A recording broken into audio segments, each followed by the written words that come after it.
नमस्कार, astro insights with Richa में आप सभी का स्वागत है। मैं हूं ऋचा शुक्ला। मित्रों, आज बात होगी लक्ष्मी नारायण योग पर। आप में से बहुत लोगों ने इस विषय पर मुझसे एक वीडियो की डिमांड की। मेरा प्रयास रहता है कि आप लोग जो देखना या सुनना चाहते हैं, मैं उस विषय पर वीडियो अवश्य बनाऊं और आपके साथ अपना ज्ञान जो है वो साझा करूं या बांटूं। तो ये जो एक लक्ष्मी नारायण योग है, ये जैसा कि नाम से ही आप लोग समझ सकते हैं, ये एक लक्ष्मी प्रदाता या आपके जीवन में समृद्धि, सुख, संपूर्णता देने वाला एक योग होता है। कैसे बनता है, किस तरह से काम करता है, किन लग्नों के लिए अधिक प्रभावशाली होता है, इस सब पर आपसे बात करूंगी। आपके साथ कोशिश करूंगी कि एक पत्रिका भी आपके साथ साझा कर दूं, जिससे कि आप इसको और अच्छे से समझ जाए। इस विषय पर पूरी चर्चा होगी, लेकिन उससे पहले एक महत्वपूर्ण सूचना। अगर आप लोग ज्योतिष सीखना चाहते हैं तो आपके लिए एक अच्छा मौका है। जुलाई के महीने से महाज्योतिष कोर्स प्रारंभ हो रहा है और साथ ही साथ एक कोर्स नक्षत्रों पर हो रहा है, नक्षत्र ज्ञान या हाउ टू एनालाइज नक्षत्राज। ये दो अलग अलग कोर्स प्रारंभ हो रहे हैं। महाज्योतिष का जो कोर्स है वो 20 क्लासेस का है और नक्षत्र का जो कोर्स है वो एक शॉर्ट कोर्स है 5 क्लासेस का। इन दो कोर्सेस को करने के बाद आप ज्योतिष को भली भांति समझ जाते हैं। आप ज्योतिष में किस तरह से पत्रिका देखी जाती है, किस तरह से प्रिडिक्शंस किए जाते हैं, इस पर भी मैं आप लोगों को कोशिश करती हूँ कि बहुत तरीके बता दूँ और आपके लिए, जिससे कि ज्योतिष को समझना और प्रिडिक्शन करना भी आसान हो।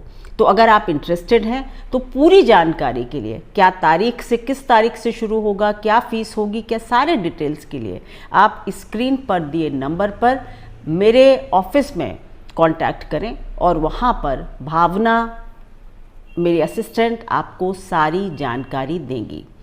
जल्दी से जल्दी इस नंबर पर संपर्क करें और खुद को एनरोल करा लें। चलिए, अब बात होगी आज के वीडियो पर, जो कि है लक्ष्मी नारायण योग पर।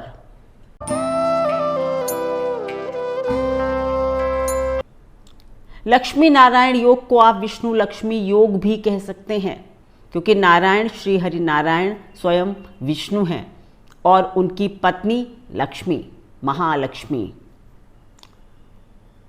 ज्योतिष में, जैसा कि अगर आप लोग नहीं जानते हैं तो मैं बता देती हूँ कि ज्योतिष में ये जो केंद्र के स्थान होते हैं, यानी कि आपकी कुंडली का पहला, चौथा, 7वां और 10वां, ये जो स्थान होते हैं ये विष्णु स्थान कहलाते हैं। यानी आपकी हॉरोस्कोप में जो बीच का एक स्क्वायर बना होता है, उसमें छोटे छोटे 4 स्क्वायर होते हैं, वो जो है वो केंद्र स्थान होते हैं। इनको ज्योतिष में विष्णु स्थान भी कहा जाता है। और 5 और 9, 5वां स्थान और 9वां स्थान त्रिकोण स्थान कहलाते हैं। इनको हम लक्ष्मी स्थान भी कहते हैं। लग्न यानी कि जो पहला घर होता है वो आपका विष्णु स्थान और लक्ष्मी स्थान दोनों में कंबाइंड रूप से देखा जा सकता है। कहते हैं ना, 1, 5, 9 त्रिकोण होते हैं और 1, 4, 7, 10 केंद्र होते हैं। तो एक जो है वो सब में शामिल है, यानी दोनों में शामिल है, केंद्र में भी और त्रिकोण में भी। पर वैसे 1, 4, 7, 10 केंद्र हो गए, 5 और 9 त्रिकोण हो गए। तो ये जो स्थान होते हैं 5, 9, 5 और 9, ये लक्ष्मी स्थान कहे जाते हैं। तो ये योग जो कि लक्ष्मी नारायण योग है, कैसे बनेगा? बहुत सिंपल है ज्योतिष। यानी कि नारायण और लक्ष्मी जुड़ रहे हैं, तभी तो एक साथ लक्ष्मी नारायण योग का निर्माण होगा। यानी कि केंद्र और त्रिकोण के मालिकों के बीच में यदि कंजंक्शन होता है, यानी कि केंद्र और त्रिकोण के मालिक अगर एक साथ बैठ जाते हैं, तो इसको हम नारायण लक्ष्मी नारायण योग की संज्ञा दे सकते हैं। किसी भी पत्रिका में कभी भी केंद्र और त्रिकोण के स्वामी एक साथ बैठे हों तो आप कह सकते हैं कि इसमें लक्ष्मी नारायण योग की मतलब जो फॉर्म हो रहा है, बन रहा है, उपस्थिति है। लेकिन अगर इस योग को सही तरीके से परिभाषित करूं तो मेरा मानना है कि आपकी कुंडली में बुध और शुक्र की युति जो है वो प्रबल लक्ष्मी नारायण योग की उत्पत्ति करती है, क्योंकि शुक्र जो है वो महालक्ष्मी के प्रतीक हैं और बुध जो है वो श्रीहरि विष्णु के प्रतीक हैं। देखिए, पहला एक हुआ कि कभी भी किसी के भी चार्ट में अगर केंद्र और त्रिकोण के मालिक एक साथ बैठ जाएं, यानी 10वें घर का मालिक 5वें घर के साथ बैठ जाए, तो आप कह सकते हैं कि लक्ष्मी नारायण योग बन रहा है, क्योंकि केंद्र और त्रिकोण के स्वामी ही लक्ष्मी नारायण योग बनाते हैं।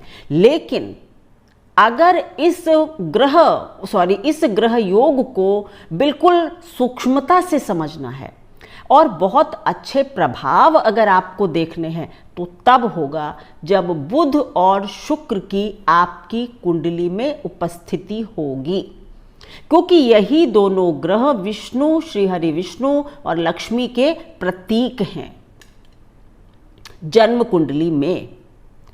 तो जो नारायण लक्ष्मी योग है ये आपका बुध की लग्न यानी कि मिथुन और कन्या, वृषभ और तुला, मकर और कुंभ, इन 6 लग्नों में लक्ष्मी नारायण योग पूरे फल देता है अगर इसमें बुध और शुक्र की युति होती है। ये परम सौभाग्यशाली योग बनता है इन 6 लग्नों में। सूक्ष्मता से इस बात को समझ लीजिए कि ये वैसे आपकी कुंडली, आपकी माना चलिए वृश्चिक लग्न की कुंडली, अगर आपका चंद्रमा और सूर्य एक साथ बैठ जाए तो यानी चंद्रमा 9वें घर का स्वामी है, सूर्य 10वें घर का स्वामी है, एक साथ बैठ गए, लक्ष्मी नारायण योग बन गया। लेकिन इसको, इस योग में ये भी ठीक है, इसको आप अगर ये कहें कि केंद्र और त्रिकोण की युति हो रही है तो ये ज़्यादा अच्छा इसका मतलब निकलेगा, यानी भाग्य का मालिक और राज्य का मालिक एक साथ बैठा है। लेकिन क्योंकि ज्योतिष में तो लक्ष्मी को शुक्र रिप्रेजेंट करते हैं और श्रीहरि को, विष्णु को बुध रिप्रेजेंट करते हैं, तो अगर एक आपकी वृश्चिक लग्न की कुंडली सूर्य और चंद्रमा साथ बैठा हुआ है और दूसरी एक आ गई आपके पास कुंभ लग्न की कुंडली, ठीक है, जिसमें कि आपका बुध और शुक्र एक साथ बैठे हुए हैं, तो अब क्या होगा? अब इसमें जो है बुध जो है वो चौथे घर के मालिक हैं और शुक्र चौथे घर के मालिक हैं, बुध 5वें घर के मालिक हैं, इनकी युति हो गई। किस व्यक्ति की कुंडली में इस योग से ज्यादा पैसा आएगा? कुंभ लग्न वाले की कुंडली में, क्योंकि वहां पर केंद्र और त्रिकोण के स्वामी स्वयं बुध और शुक्र बनते हैं। ये अंतर आपको समझ लेना चाहिए। ये योग इन 6 लग्नों में मिथुन, कन्या, वृषभ, तुला, मकर, कुंभ में अधिक प्रभावशाली, या ये मैं कहूं कि इन्हीं कुंडलियों में ये योग बनता है। बाकी कुंडलियों में केंद्र और त्रिकोण का योग बनता है, जिसे आप एक सामान्य राजयोग कह सकते हैं। अब इस योग का बनना तो आपने समझ लिया, आप अपनी कुंडलियों में भी देखेंगे, ये मैं जानती हूं। अब ये कि भाई ये योग किस किस घर में बने तो क्या होगा, क्योंकि ये प्रश्न आप लोगों का जरूर होगा। अगर ये पहले घर में बन जाए तो फिर आपके लिए ये होगा कि आपको अपने प्रयत्नों से, प्रयासों से आप प्रसिद्धि, धन, समृद्धि, अच्छी सेहत सब कुछ पा सकते हैं। अगर ये दूसरे घर में बन जाए तो बहुत अच्छा, आप बहुत धन की प्राप्ति कर सकते हैं। अगर ये तीसरे घर में बन जाए तो आपके लिए मतलब आपका पुरुषार्थ बहुत गजब का होगा। आप बहुत परिश्रमी होंगे, समाज में आपकी इज्जत होगी, नाम होगा। इस तरह से आप इसको देखेंगे। चौथे घर में अगर ये योग बन जाए तो आपके पास एसेट्स यानी दुकान, मकान, घर, गाड़ियाँ, सब ऐशो आराम आपके पास होंगे। पांचवें घर में अगर ये योग बन जाए तो धन संपत्ति तो होगी ही, अच्छी संतान भी आपको मिलेगी। छठे घर में अगर बनता है तो ये थोड़ा सा जैसे कुछ कठिनाइयां भी दे सकता है, क्योंकि अच्छे योग खराब भावों में बने तो बहुत अच्छी बात नहीं, लेकिन धन ये फिर भी दे सकता है। अगर ऐसे किसी की कुंडली में ये योग हो, कुछ योग खराब भी बन रहे हों और किसी कारण से कर्जा वगैरह हो जाए, लेकिन अगर आपके छठे घर में लक्ष्मी नारायण योग है तो आप कर्जे से मतलब निकल जाएंगे। आपके पास इतना पैसा अवश्य आएगा कि आप कर्जा चुका सकें।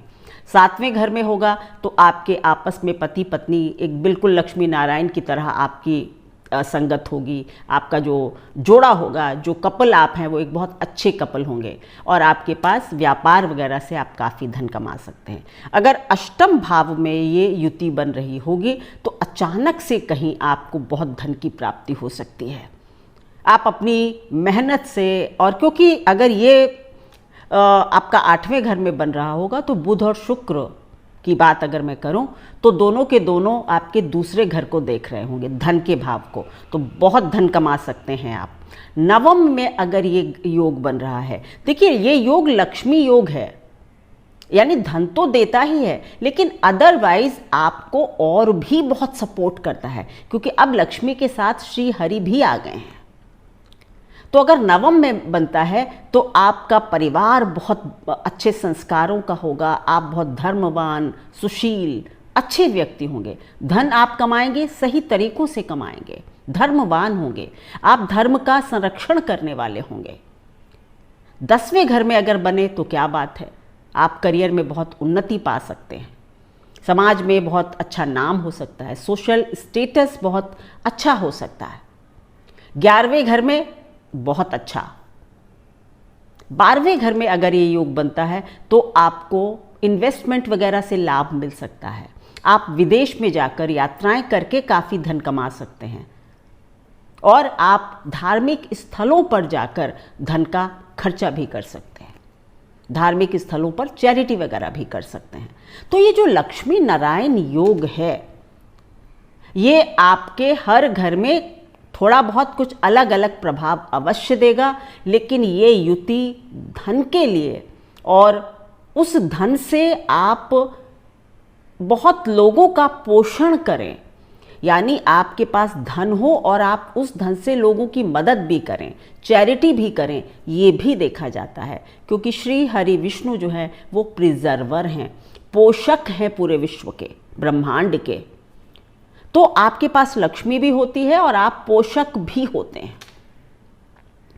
तो ये एक बहुत ही प्रभावशाली, बहुत सुंदर, बढ़िया योग है। किसी की भी पत्रिका में वैसे अगर शुक्र और बुध एक साथ हैं, किसी भी पत्रिका में, और अगर वो किसी क्रूर ग्रह के प्रभाव में नहीं है, तो फिर ये एक अच्छा धन योग वैसे भी बन जाता है। भले ही इसको आप लक्ष्मी नारायण योग नहीं कहेंगे, क्योंकि वो तो तब बनेगा जब बुध और शुक्र केंद्र और त्रिकोण के मालिक होंगे। पर अदरवाइज भी किसी की कुंडली में अगर बुध और शुक्र एक साथ हैं, उसको बृहस्पति भी देख लें, तो ये एक अच्छे धन का योग अवश्य बन जाता है। यानी कि इस योग की 3 व्याख्याएं हो गई, 3 एक्सप्लेनेशन हो गए। एक तो ये कि किसी भी कुंडली में अगर केंद्र और त्रिकोण के मालिक एक साथ हैं तो आप कह सकते हैं कि आपका ये एक लक्ष्मी नारायण योग है या एक ये राजयोग है। ठीक है। दूसरा जो मैंने 3-6 लग्नें बताई आपको बुध शुक्र और शनि की, उनमें बन जाए तो ये साक्षात लक्ष्मी नारायण योग है, परम शुभ योग है। तीसरा एक इसकी व्याख्या ये हो सकती है कि बुध शुक्र की युति आपके हॉरोस्कोप में कहीं भी हो, अगर वो पाप प्रभाव में नहीं है तो ये एक अच्छा धन योग बन जाता है। अब कुछ कॉशंस कि अगर किसी के लक्ष्मी नारायण योग बन रहा है, यानी बुध शुक्र की युति है, वो केंद्र या त्रिकोण के मालिक भी हैं, अब उसके साथ अगर कोई क्रूर ग्रह और जुड़ जाए, वो राहु केतु एक्सिस में आ गए, वो शनि से देखे जाने लगे, वो मंगल भी साथ में आ गया, तो फिर ये प्रभाव थोड़ा सा परिवर्तित होगा, कम होगा। क्योंकि आप लोग कई बार कहते हैं मेरा राहु साथ है तो क्या होगा, मेरा शनि साथ। देखिए, थोड़ा सा अपना दिमाग लगाइए कि अगर दो अच्छे लोग साथ बैठे हैं, बड़ी अच्छी चर्चा चल रही है ना, धर्म की चर्चा चल रही है, अब उसके साथ में एक ऐसा आदमी आके बैठ जाए जिसको धर्म से कोई लेना देना नहीं है, तो क्या चर्चा वैसी ही चलती रहेगी? क्या वो आदमी उस चर्चा में डिस्टर्ब नहीं करेगा? इसी तरह से अगर कोई अच्छा योग बन रहा है, जैसा कि मैंने बताया, अब उसमें अगर क्रूर ग्रहों की मतलब वो भी आकर बैठ जाएंगे तो यानी वो योग थोड़ा सा डाइल्यूट हो जाएगा, थोड़ा खराब हो जाएगा, जितनी शुभता दे सकता था उतनी नहीं देगा। एक अब आप लोगों के बहुत प्रश्न होंगे कि अगर ये नवांश में बन जाए तो क्या होगा? देखिए, योग ज़्यादातर आपकी लग्न पत्रिका से देखे जाते हैं, राशि चार्ट से देखे जाते हैं, लेकिन अगर नवांश में बनेगा तो विवाह के बाद आपको धन की प्राप्ति हो सकती है, या जीवन के सेकंड पार्ट ऑफ लाइफ में, है ना, 40-40 साल के बाद आपके पास अच्छा धन हो, ऐसा कहा जा सकता है। आई थिंक आज मैंने सारे डाउट्स इस वीडियो में ही क्लियर कर दिए हैं। तो आप लोग अपने चार्ट्स में, अपनी हॉरोस्कोप में, अपनी लग्न पत्रिका में देखें, मित्रों की पत्रिका में देखें और फिर देखें कि क्या होता है। अब आपके साथ जाते जाते एक अमिताभ बच्चन जी का चार्ट लगा देती हूँ।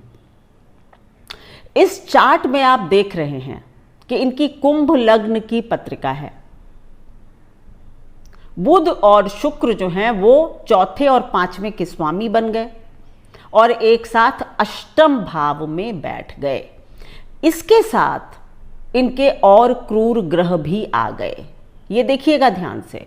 इसके साथ मंगल भी आ गया, सूर्य भी आ गया। तो ये योग बना, महालक्ष्मी योग है, लक्ष्मी नारायण योग है। ये दोनों ग्रह जो है वो दूसरे घर को भी देख रहे हैं, लेकिन मंगल की उपस्थिति से इस ग्रह योग में कमी आई और अमिताभ बच्चन जी को एक बार बहुत जीवन में बहुत गहरे आर्थिक संकट से भी गुजरना पड़ा। यह और बात है कि उन्होंने फिर से अपना साम्राज्य खड़ा कर लिया, लेकिन क्रूर ग्रहों की उपस्थिति इस योग को थोड़ा सा खराब करती है।